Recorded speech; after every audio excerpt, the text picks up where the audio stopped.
তো আজকে আমি কেক বানিয়েছিলাম, তো চলো এখন তোমাদের সাথে শেয়ার করি। মানে কেকের মানে গ্যাস থেকে নামিয়ে নিয়েছি, চলো দেখা যাক এর ফাইনালি রেজাল্টটা কি এলো। তো এই যে আমার কেক, তো চলো দেখি উঠিয়ে দেখা যাক আগে।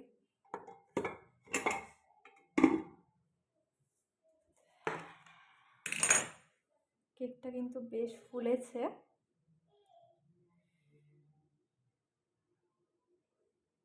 দেখো লেগে নেই।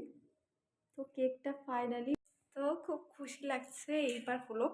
এর আগে একবার করেছিলাম হয়নি, তো এইবার কিন্তু দেখো কেকটা কিন্তু বেশ ফুলেছে, আমি এতটা দিইনি, ফুলে এতটা হয়ে গেছে। তো মনটা তো ভালো লাগছে। তো এটা হচ্ছে আমার কেক, ভেতরে অনেক কিছু দিয়েছি, বাদাম টাদাম, আর ওপরে থেকেও ডেকোরেশন করে দিয়েছিলাম বাদাম কিশমিশ, সেগুলো ভেতরে ফুলে ভেতরে ঢুকে গিয়েছে। মানে